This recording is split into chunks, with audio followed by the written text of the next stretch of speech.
Adik-adik sekalian, hari ini saya akan melanjutkan kembali mata kuliah yang akan saya sampaikan dari hasil midtest yang saya sudah sampaikan kepada adik-adik. Saya sudah melihatnya dan banyak memang yang perlu kami sampaikan kepada adik-adik tentang midtest yang telah adik-adik kerjakan.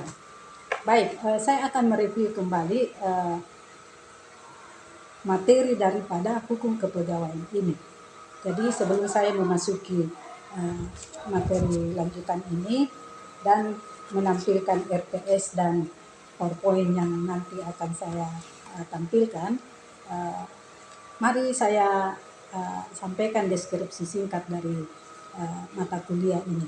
Mata kuliah ini mempelajari ruang lingkup dan kedudukan dari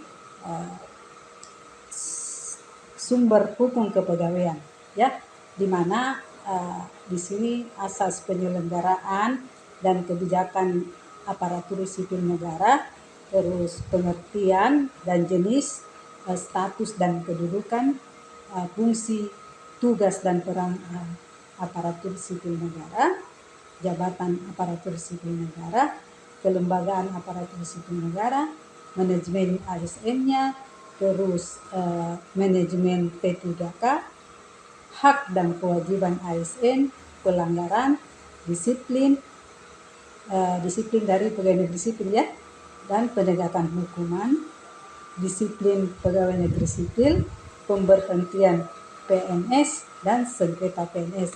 Itu deskripsi singkat dari materi pelajaran ini. Yang memang sudah 6 kali tatap muka kan sudah saya berikan ini, tapi saya menyampaikan kembali. Jadi hari ini kita melanjutkan dengan sistem perekrutan pegawai atau jadi inti daripada materi hukum kepegawaian ini, nantinya capaian pembelajaran ini seperti nanti di RTS itu, bahwa setelah menguasai norma dari ruang lingkup dari kedudukan dan sumber hukum kepegawaian, asas penyelenggaraan dan kebijakan aparatur sipil negara, pengertiannya, jenisnya, dan sampai dengan pemberhentian pegawai negeri sipil, sengketa, dan lain-lain, mahasiswa diharapkan mampu menerapkan norma dalam penyelesaian kasus-kasus di bidang kepegawaian ini.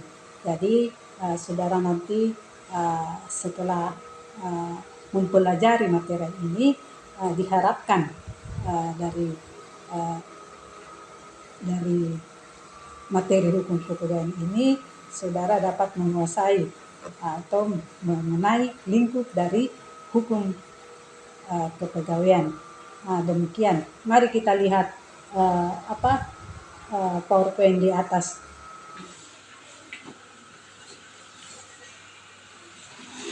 Assalamualaikum warahmatullahi wabarakatuh. Waalaikumsalam warahmatullahi wabarakatuh. Selamat pagi dan salam sejahtera kita semua. Adik-adik sekalian,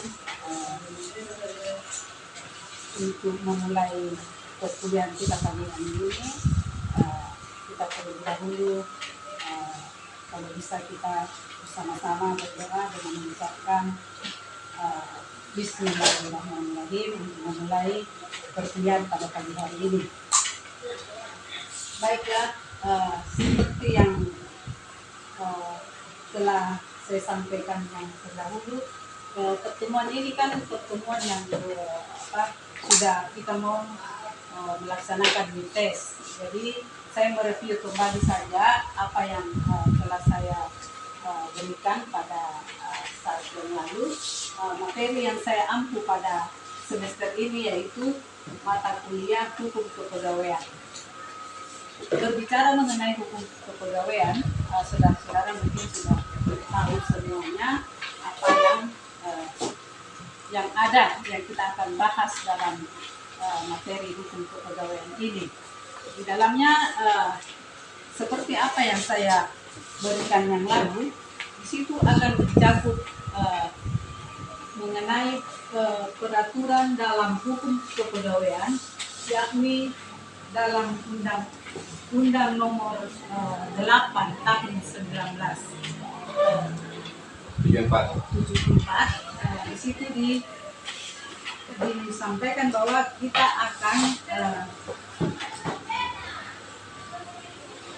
akan membahas tentang kedudukan atau kedudukan dari pegawai negeri. Jadi yang dibahas dalam hukum pegawaian yang dikhususkan adalah pegawai negeri sipil. Adapun yang akan dibahas ini yaitu masalah kedudukannya, pengangkatan pegawai, terus cara perekrutan pegawai, terus masalah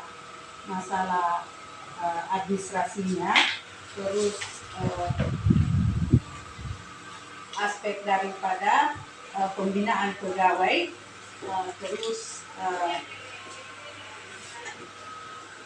kedudukan maupun dalam peningkatan atau perekrutan dengan kita akan membahas tentang penggolongan ataupun yang ada di dalam pelaksanaan perekrutan pegawai negeri sipil. Di sini saya akan memperlihatkan sebelum saya masuk pada materi ini, saya akan memperlihatkan rancangan pembelajaran. Di sini saya akan memperlihatkan RPS. Ya.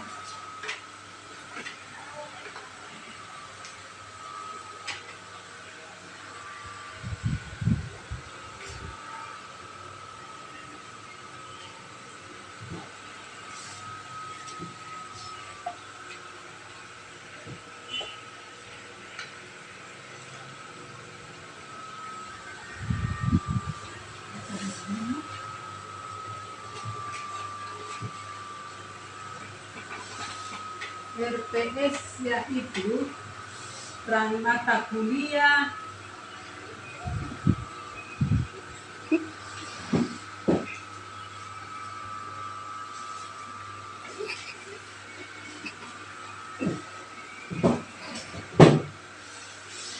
rancangan atau sasaran pembelajaran.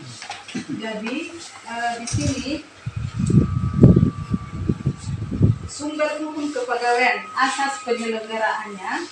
Di sini kita akan membahas tentang pengertian jenis dan statusnya, kedudukan dan fungsi pegawai negeri. Jadi semua yang ada dalam nanti pembelajaran dari pada hukum kepegawaian itu kita akan membahas tentang manajemen dari aparatur sipil negara atau manajemen P3K, hak dan kewajibannya, dan pelanggaran maupun disiplin pegawai negeri sipil, penegakan hukum, pemberhentian atau sengketa kepegawaian. Lalu akhirnya nanti mahasiswa akan bisa mengetahui atau mampu menerapkan norma dalam penyelesaian kasus-kasus di bidang kepegawaian nantinya. Kenapa dia tidak ini? Coba saya mengecek ini. Ini kenapa dia lagi selanjutnya? Ini. Ayo.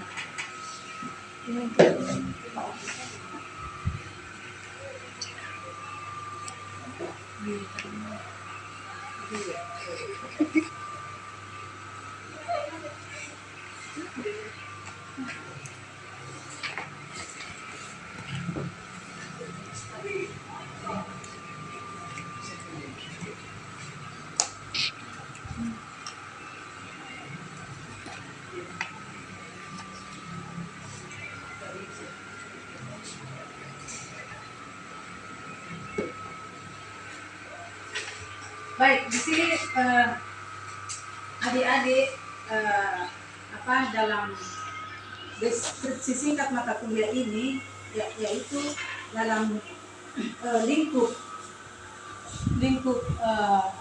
pegawai negeri ini itu adalah kedudukannya, sumber hukum kepegawaian, asas dan kebijakan ASN, pengertian jenis status kedudukan, fungsi, tugas, dan peran ASN, jabatan ASN, kelembagaan, manajemen P3K, hak dan kewajiban ASN, pelanggaran disiplin dan penegakan hukum, disiplin PNS atau sengketa kepegawaian.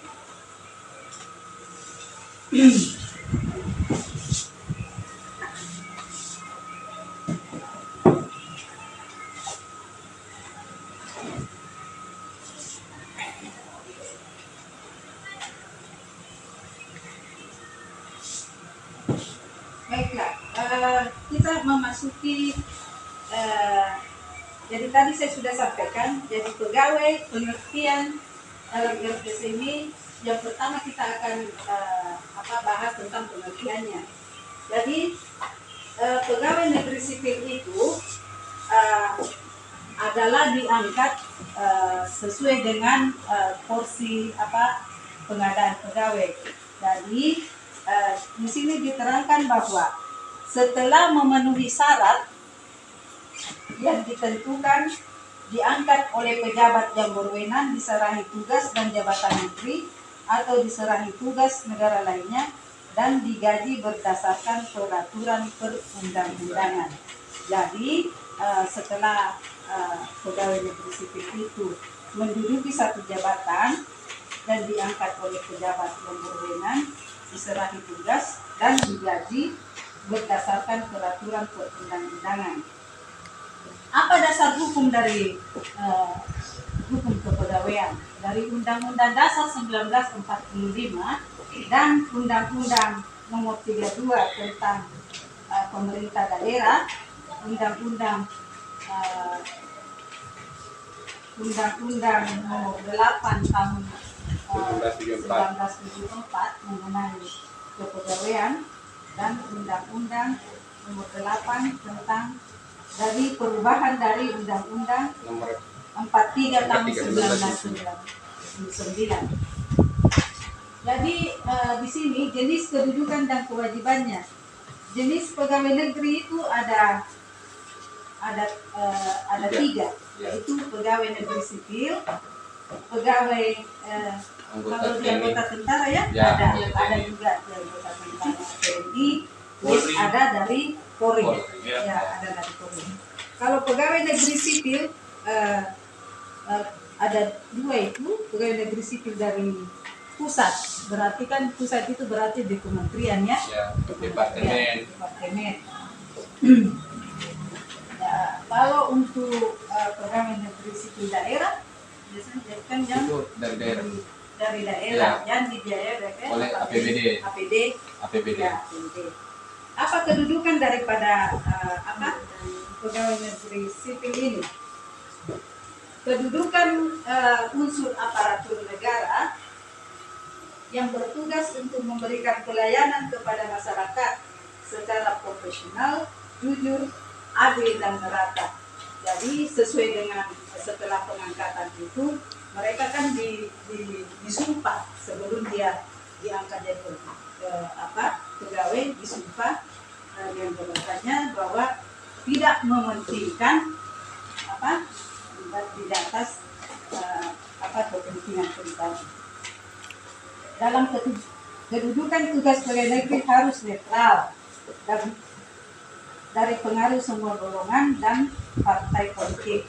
Jadi pegawai negeri itu tidak bisa dia terlibat dalam partai politik. Terus ada lagi kewajiban. Setiap pegawai negeri wajib setia dan taat kepada Pancasila. Itu nomor 1. Ya, Undang-Undang Dasar 1945 dan pemerintah, serta wajib menjaga persatuan tugas dan kesatuan bangsa dalam negara Republik Indonesia. Saya rasa adik-adik sudah bisa bisa menelaah atas dari kewajiban ini. 2. Setiap pegawai negeri wajib mentaati segala peraturan.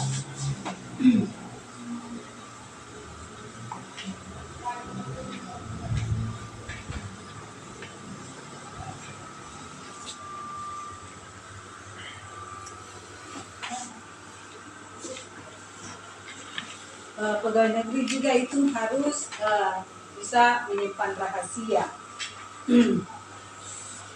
Terus hak. Setiap pegawai negeri berhak memperoleh gaji yang adil dan layak sesuai dengan beban kerja yang tanggung jawabnya. Jadi sesuai dengan penggolongan, biasanya kan pegawai negeri itu dibayar sesuai dengan golongannya masing-masing. Gaji yang diterima oleh pegawai negeri harus mampu memacu produktivitas dan menjamin kesejahteraan. Gaji pegawai negeri yang adil dan layak dimaksud ditetapkan dengan peraturan pemerintah. Setiap pegawai negeri berhak atas cuti. Cuti juga di sini ada 4 macam. Cuti tahunan, cuti besar, cuti sakit, dan cuti bersalin, cuti karena alasan penting, cuti di luar tanggung negara. Di situ jadi sudah dicantumkan semua, karena sesuai dengan BPS ini kan di situ ada disampaikan bahwa tentang tugas, kedudukan dan fungsi daripada pegawai negeri. Terus tanggung jawab, apa tanggung jawab daripada pegawai negeri? Adalah ada tanggung jawab kepidanaan, ada tanggung jawab perdata, ada tanggung jawab disiplin administratif. Jadi maksudnya mereka itu harus dia diberi tanggung jawab apa yang mereka akan laksanakan. Terus jenis-jenis hukuman. Dalam jenis-jenis hukuman itu ada juga ada 3. Ada teguran lisan, ada teguran tertulis, ada pernyataan tidak puas. Jadi teguran juga biasanya juga tidak langsung mereka serta-merta dapat menerima. Mereka juga bisa memberikan dia punya pernyataan tidak puas bahwa saya tidak bersalah dengan apa yang saya kerjakan ya. Jadi kalau memang pertama dia berikan teguran lisan lalu mereka masih ini, mereka harus ditegur secara tertulis. Kalau lisan dia tidak memberikan respon, dikasih dia teguran tulisan. Apa jenis hukuman disiplin? Pada ayat 1 yaitu biasanya dia tidak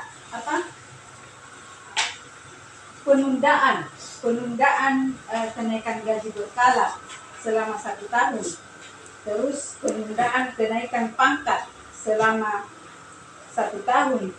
Terus penurunan pangkat setingkat lebih rendah selama 1 tahun. Akan kita bahas nanti hubungan antara hukum administrasi negara dengan hukum kepegawaian. Sistem administrasi pemerintahan terbagi menjadi 2 bagian, yaitu pegawai negeri dan masyarakat. Pegawai negeri mempunyai otoritas dan wewenang secara hukum, sedangkan masyarakat tidak memiliki wewenang. Maksudnya di sini berdasarkan kewenangan yang diberikan tersebut, maka terdapat hubungan berdasarkan kewenangan diberikan tersebut, maka terdapat hubungan antara hukum administrasi negara dengan hukum kepegawaian disebut sebagai open-bear hubungan dinas publik terhadap negara pemerintah. Adapun open-bear yang melekat pada hubungan hukum kepegawaian itu lebih merupakan hubungan antara atasan dengan bawahan. Berdasarkan uraian di atas, maka dapat ditarik kesimpulan bahwa hubungan antara hukum kepegawaian dengan hukum administrasi negara adalah objek hukumnya Jadi objek hukum administrasi negara adalah kekuasaan pemerintah. 2. Penyelenggaraan pemerintah dengan besar dilakukan oleh pegawai negeri. 3. Tugas dan wewenang pegawai negeri berupa public service dituangkan dalam pasal 3 ayat 3 ayat 1 Undang-Undang Nomor 43 Tahun 1993 yang menyatakan bahwa pegawai negeri berkedudukan sebagai unsur aparatur negara yang bertugas untuk memberikan pelayanan kepada masyarakat secara profesional, jujur, adil, dan merata. Jadi di sini dituntut pegawai negeri sipil itu harus mengayomi masyarakat. Jadi mereka harus adil bekerja secara merata. 4. Hubungan antara pegawai negeri dengan negara adalah hubungan dinas publik. 5. Sengketa kepegawaian merupakan sengketa tata usaha negara.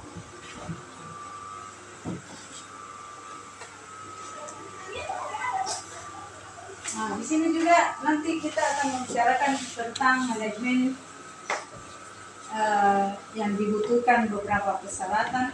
Harus ada tujuan, harus ada masyarakat, harus ada manajer, harus ada kerjasama, harus ada sistem yang konkret.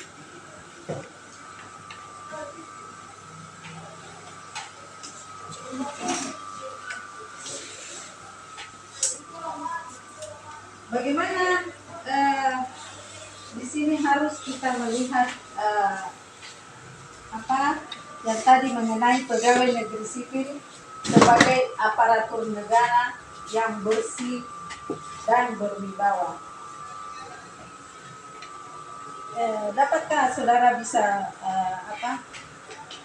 memberikan pemikiran saudara tentang bagaimana pegawai negeri sipil itu untuk bisa menjadi pegawai yang adil, yang bersih dan berwibawa dari jabatan yang diberikan kepadanya. Bagaimana menurut saya dalam konteks realitas sosial sudah barang tentu menjadi seorang pegawai negeri atau sebagai pemangku, dalam hal ini pemangku amanat negara, itu dipersepsikan kalau dalam berbagai literatur yang saya bacakan bahwa minimal tidak kode etik utama yang harus dijunjung, yakni mampu menjadi pelayan, pengayom yang baik bagi masyarakat. Kemudian hal-hal yang sifatnya kontra terhadap masyarakat itu bukanlah salah satu sifat yang terpuji, dan itu perlu dibatasi, dilakukan pembenahan sesuai dengan peraturan atau regulasi yang berlaku. Terima kasih. Oke, terima kasih. Ya, betul apa yang saudara sampaikan. Itu adalah contoh dari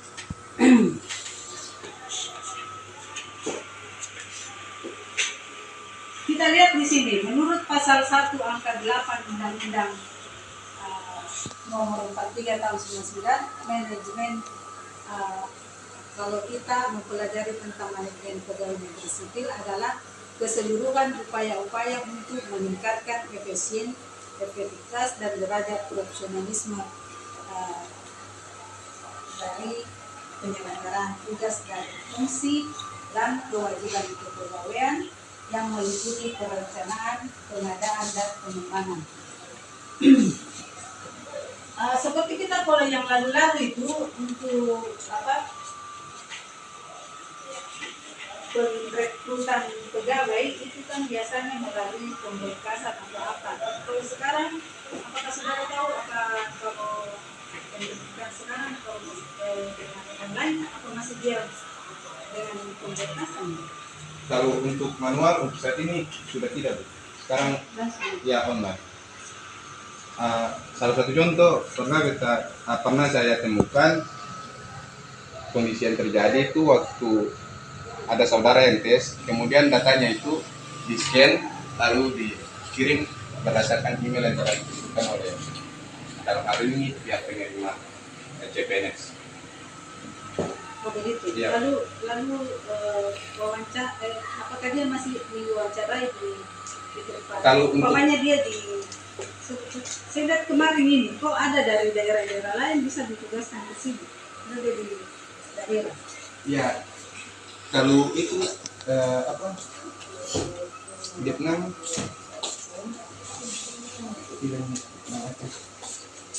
Itu perekrutan apa yang secara online itu? iya Bu. Kemudian penempatannya itu kan itu kayak sudah ada persyaratan khusus Bu yang sudah terbangun, ada kontrak yang terbangun di situ. Artinya ketika dia menjadi seorang PNS sudah barang tentu siap ditempatkan di mana saja. Tetapi untuk persoalan nama, Iya. namanya. Iya, baik. Itu artinya apa untuk manajemen dari bukan dari sebagainya. Iya. Nah, terus kita masuk ke dalam ini masalah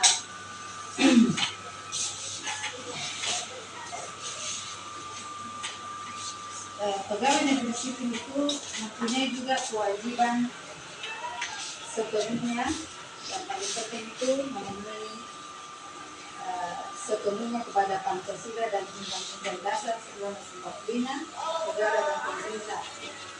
Dua, setiap pegawai negeri juga itu kan ada larangan, ada dilarang melakukan hal-hal yang dapat menurunkan kehormatan atau martabat negara, menyalahgunakan wewenang, menyalahgunakan barang-barang, memiliki, menjual, membeli, menggandakan, menyewakan barang-barang atau surat-surat berharga milik negara, melakukan kegiatan bersama, dua, melakukan kegiatan yang bersifat negatif, terus menerima hadiah dari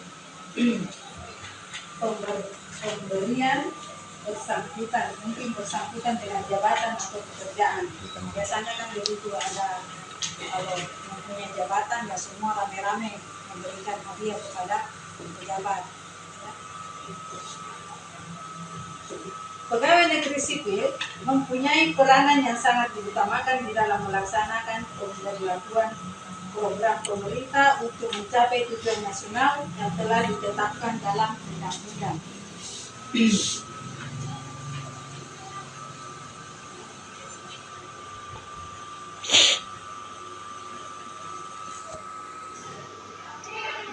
Jadi sudah kita tidak apa ini mengenai pengadaan pegawai negeri sipil ini tadi kan sudah disampaikan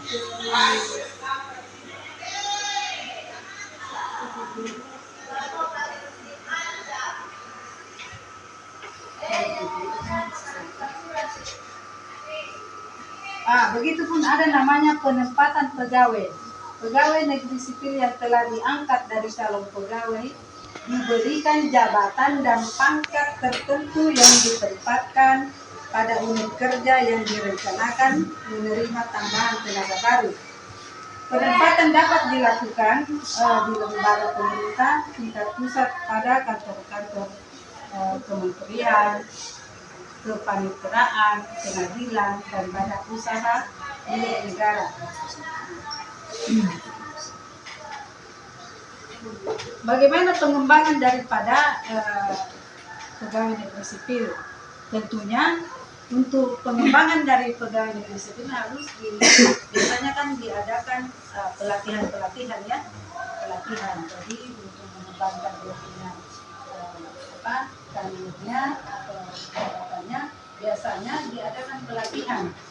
Biasanya diadakan pelatihan untuk menambah wawasan dari apa yang diberikan jabatan kepada ini. Lanjut,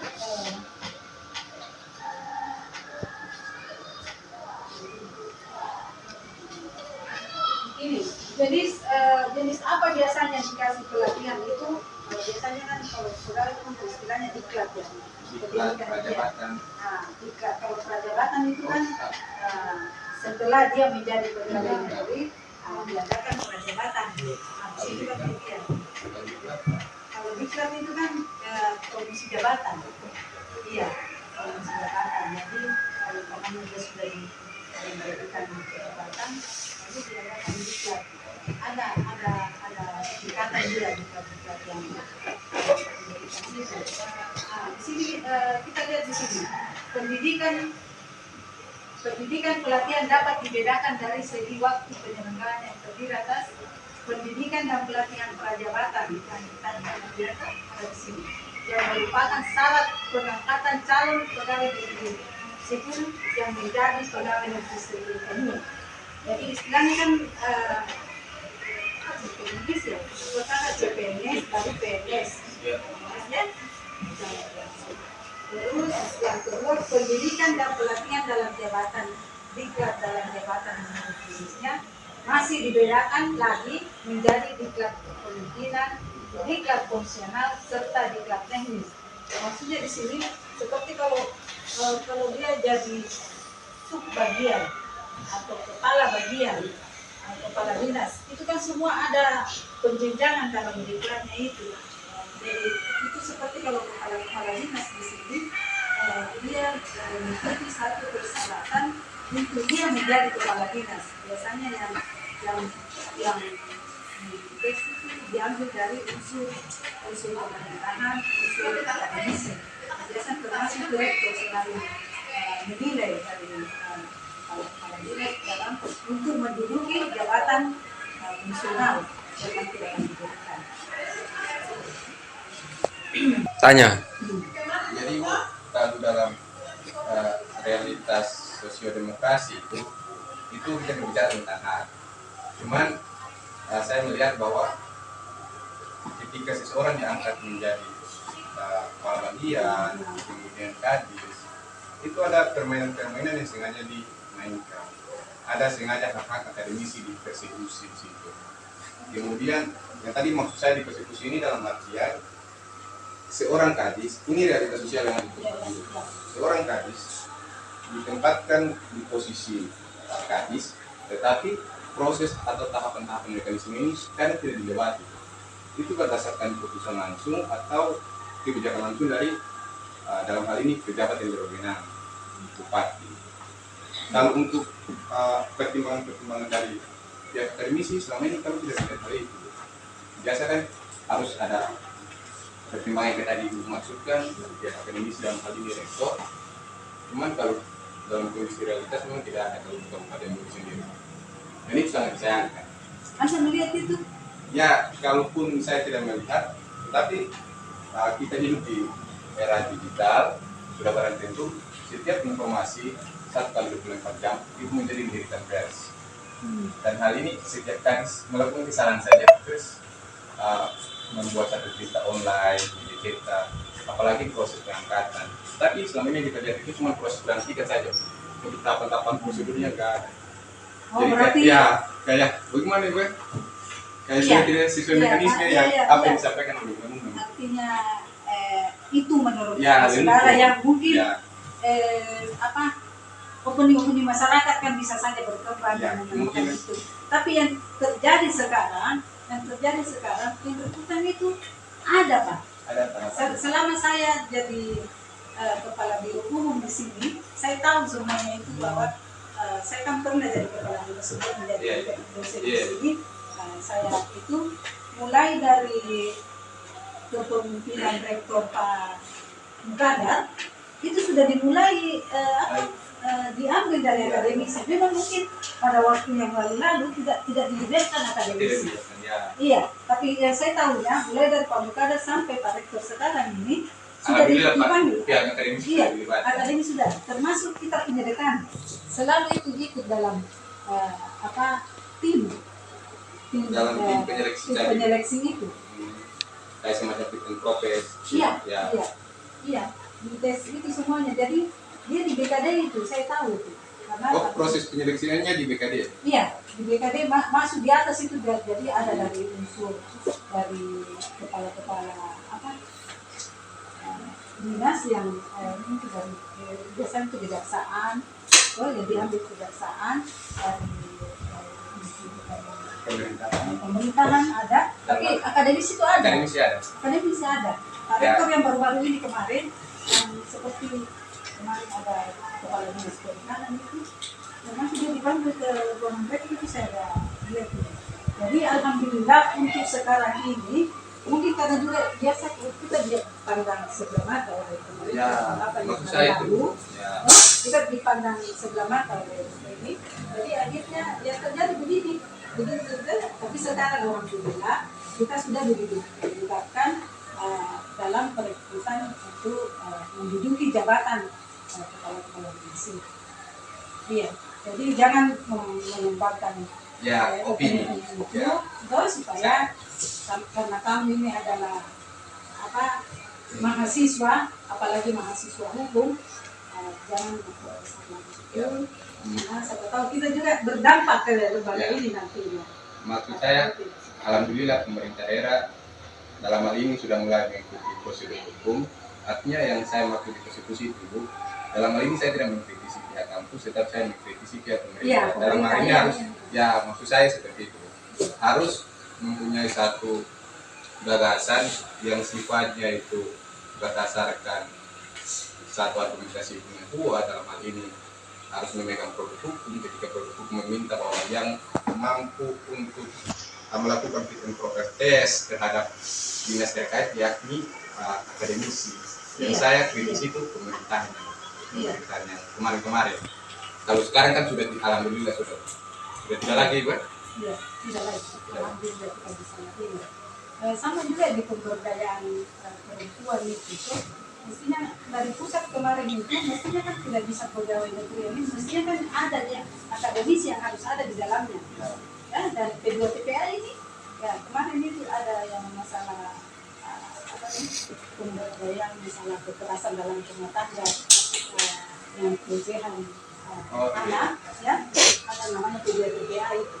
Maksud pemerintah itu padahal maunya ada di dalamnya unsur dari akademisi di dalamnya. Kita melihat sehubungan dengan aturan hukum tentang perencanaan administrasi kepegawaian Undang-Undang Nomor 43 Tahun 1994 yang mengatur 3 hal pokok. Ya, yang pertama formasi pegawai negeri sipil. Pasal 15 Undang-Undang 1999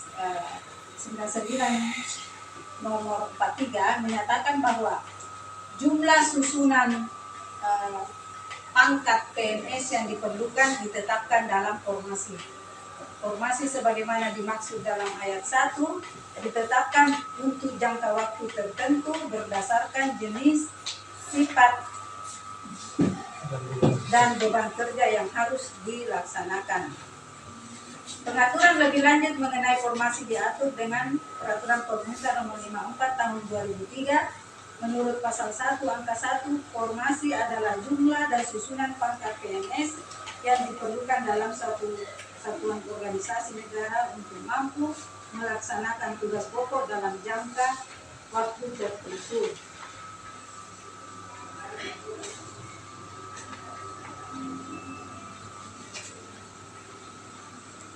Jadi maksudnya di sini untuk formasi pegawai tidak serta-merta untuk perekrutan pegawai itu kan harus melalui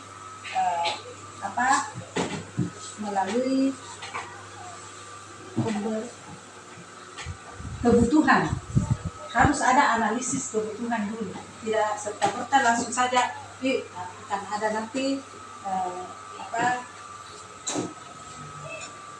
ada nanti penerimaan pegawai, tidak. Jadi dilihat dulu. Kadang kan mereka diterima itu ada yang pensiun, ada yang mengundurkan diri, ada yang memang lalai dari pekerjaannya. Lalu dilihat, dianalisis apakah tahun ini bisa kita adakan pegawai atau tidak. Jadi dilihat di situ berapa promosi. Makanya dalam promosi itu biasanya kan itu cuma kelihatan bahwa sekian. Paling banyak kan kalau di Nahle itu pendidik dengan nurse, ya, artinya kesehatan karena itu memang kebutuhan daerah di situ. Jadi kebijakan aparatur sipil negara dan tugas, fungsi dan peran dari ASN. Masih ada ingat itu apa ASN? Aparatur sipil negara. Kalau P3K? P3K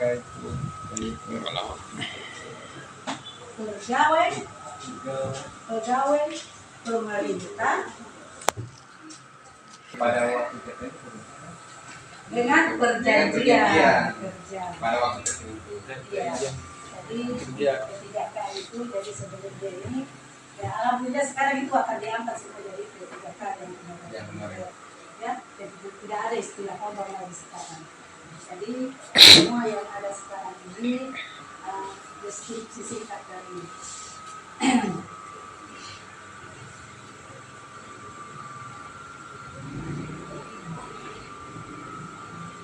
jadi sebelum saya tutup pembelajaran ini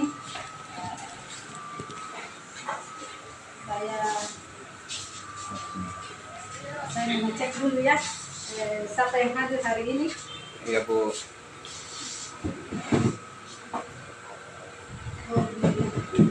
Catat saja ya siapa yang hadir hari ini. Berapa orang? Siapa namanya? Oh, buat kita begini. catat saja namanya ya siapa yang hadir hari ini. Jadi mudah-mudahan apa-apa yang saya telah berikan nanti pada saat ujian nanti sudah bisa ada gambaran dari materi yang saya berikan ini.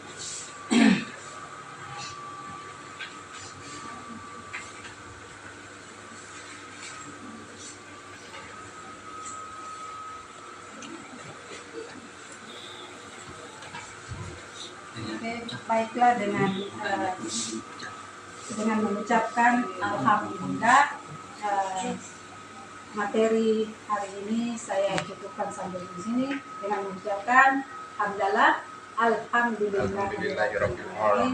Semoga apa-apa yang kita jalankan ini beroleh ibadah dari Allah Subhanahu wa taala. Amin. Assalamualaikum warahmatullahi wabarakatuh. Waalaikumsalam. warahmatullahi wabarakatuh.